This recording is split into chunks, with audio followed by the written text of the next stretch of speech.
Hürmetli bilim aluşlar, biz endi 12-chi haftaдағы сабағымызды тақырыбы былай деп екенін хабарлап өтіп келеді.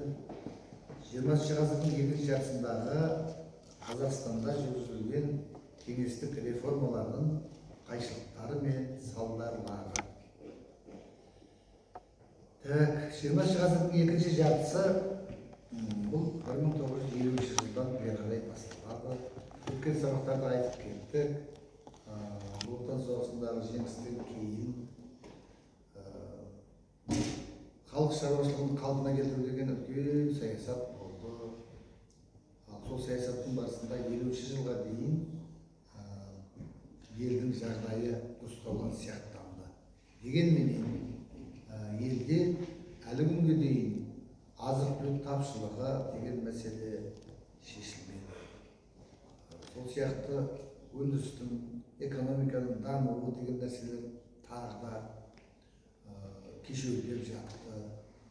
Осындай кезде 20-шы ғасырдың екінші жартысындағы ең басты оқиға ол Сталиннің қайтыс болып елде мемлекеттік биліктің ауысуымен ерекшеленеді. Осы мемлекеттік биліктің ауысуының барысында біздерге ең басты мәселе тоталитарлық жүйенің іргесі сетінеді дегендей мәселе айтуымыз керек. Демек, Сталиннің қайтыс болуымен елде саяси өзгерістер басталды. Сол саяси өзгерістердің ең бастысы 20-30 жылдардағы саяси қуғын-сүргін мәселесі. Міне 1954 жылы билік басына келген Никита Сергеевич Хрущев деген қайраткер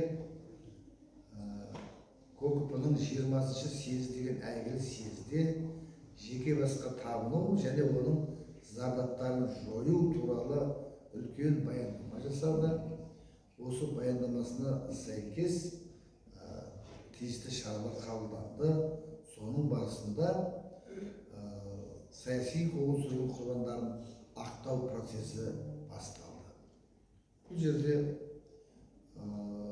Хрущевтің өзі тікелей сол саяси қуғын-сүргінді ұйымдастырушы, іске асырушы тұлғалардың бірі болғандығы үшін бұл мәселені соңына дейін алып бармады. Мысалы, 56, 57, 58 жылдары миллиондаған адам құқықтық тұрғыда ақталды. Ал бірақ олардың саяси тұрғыда ақталуы кейінге қалды. Міне осы кезде ақталған алғашқы қатарлы қайраткерлерді айтайын мен. Мысалы, Ильяс, Сәкен, Бейімбет сияқты үш мәдениет қызметкері, жазушымыз, ақынымыз ақталды. Басқа адамдармен бірге. Олардың шығармашылығы мектептің оқулықтарына енгізіліп, кеңінен насихатталды.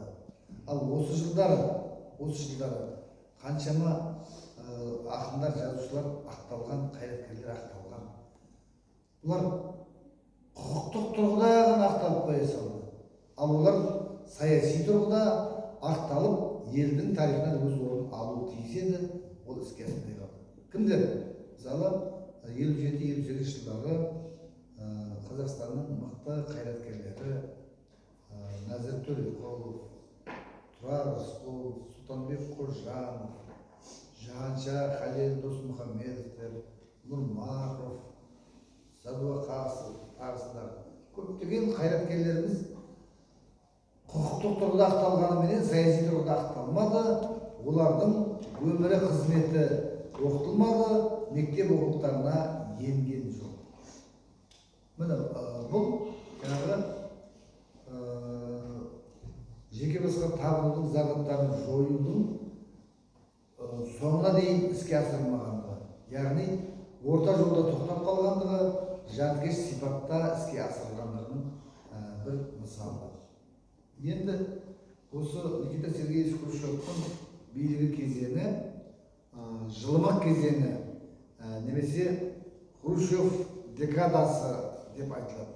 Декада дегеніміз Хрущевтің 54-64 жылдардағы 10 жыл билігі ғой. Ал жылымық деген не? Жылымық деген өздерің қалай түсінесіздер? Жылымық қандай нені білдіреді? Орысшасы оттепель. Ал қазақша ұғым жылымық деген ұғым. Орыстың бір суретшісі бар. Жылымық деген картинасы бар. Сол жылымық деген картинада бір бала менен қыз оранып алған, біріне қолынан жетектеп қырдың басында тұр. Су ағып жатыр.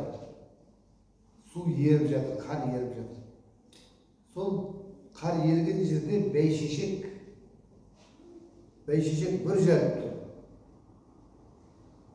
Қар қыстың белгісі, бәйшешек көктемнің белгісі.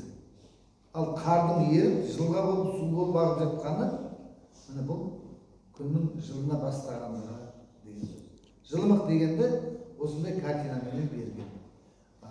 Міне осы Хрущевтің осы кездегі жылымық деген әңгімесі, жылымық деп аталуы, осындай қатып, сеніп қалған, қатал, қуғын-сүргінге негізделген саясаттың өз тоңы жібіп, өзгеріс басталды дегенді білдіретін. Бірақ бұл жылымық көпке ұзамады. Жақсы, енді 1964 жылы Хрущев волюнтаристік саясат жүргізгендігі үшін тағы себептерменен қызметінен еріксіз түрде босатылды.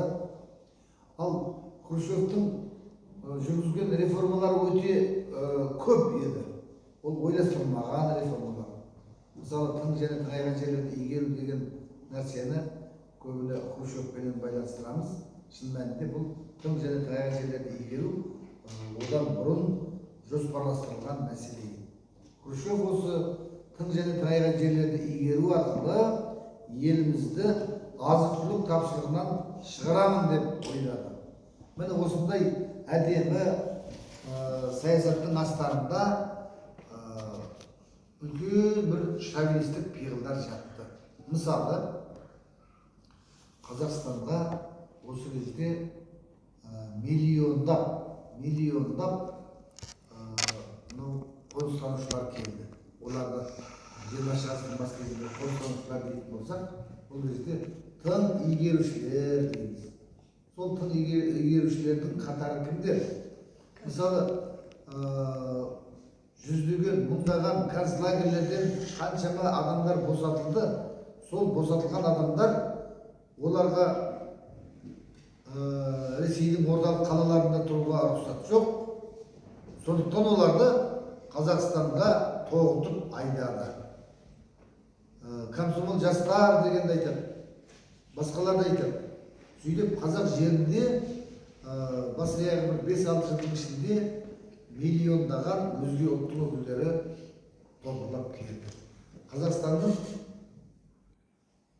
саяси картасы,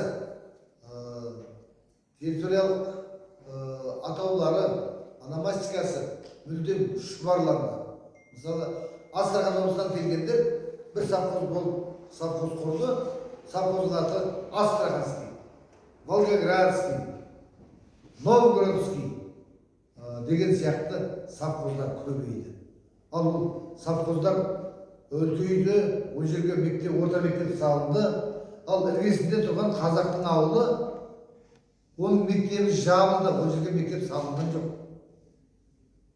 Сөйтіп, сол орыс мектебіне келіп оқуға мәжбүр болды. Міне осы кезде біздің Қазақстанда 600 қазақ мектебі жабылды дейміз. Неге жабылды? Оның себебі қазақтарды жаппай орыстандыру саясаты. Ал дәл осы кезде мына көршілес Өзбекстанда 700 қазақ мектебі жұмыс істеп тұрды.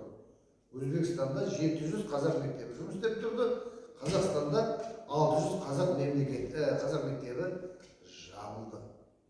Міне осылайша тың және тыңайған жерлерді игерудің жетістігімен бірге оның ауыр салдарлары, қарама-қайшылықтары да орын алды. ол қарама қайшылықтың ең бастысы не? Бірінші экологиялық зардаптар, екіншісі демографиялық апат.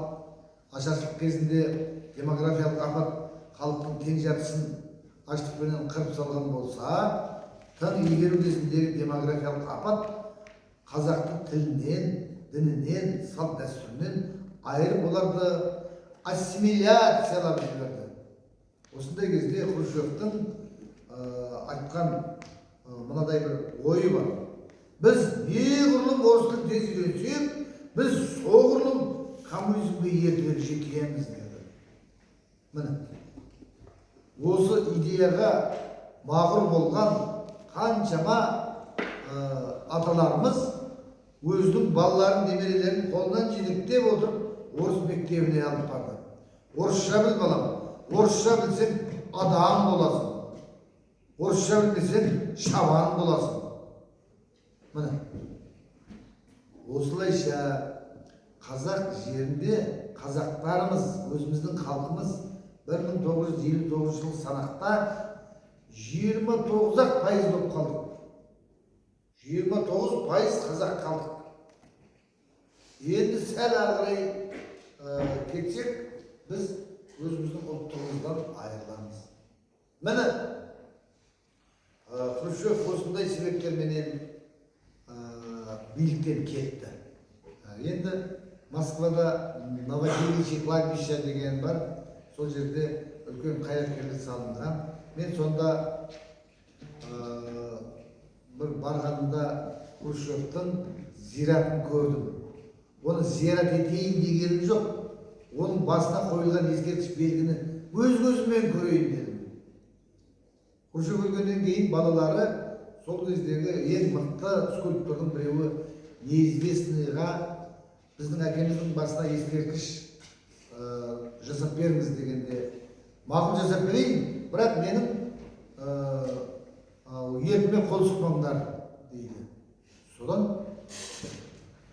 жаңағы ескерткішті көрдік.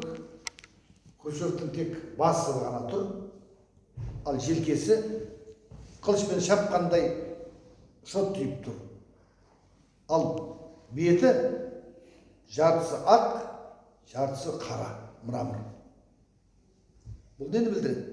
Хрущевтің қайшылықты тұлға екендігін білдірсе, екінші, Хрущевтің биліктен өз еркімен емес, күштеп кеткендігін танытады. Жақсы. Енді Хрущев кеткеннен кейін билікке Леонид Ильич Брежнев деген келді. Леонид Ильич Брежневтің кезі өзі 17 жыл мемлекет басқарды. Ал енді осы кезеңді қой үстіне боз торғай жұмыртқалаған заман деп ойлап қалады. Шын мәнінде солай ма? Шын мәнінде кімнің Брежневтің билігі кезеңі Қазақстанның экономикасының өрлеуден бұрын стагнация кезеңіне тап болды. Бұл кезеңді біздің әдебиетте тоқырау кезеңі деп айтамыз. Тоқырау кезеңінде үлкен мәселелер болды. Енді халықтық фольклорда мынадай бір анекдот бар.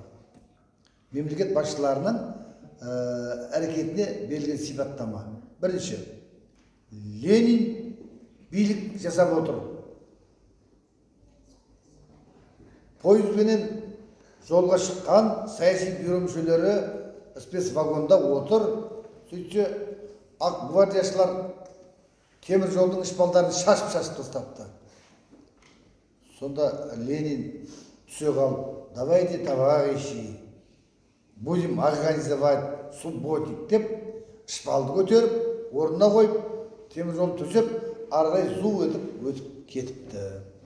Енді Сталиннің дәуірі келеді. Сталин де сол жолмен келе жатыр екен.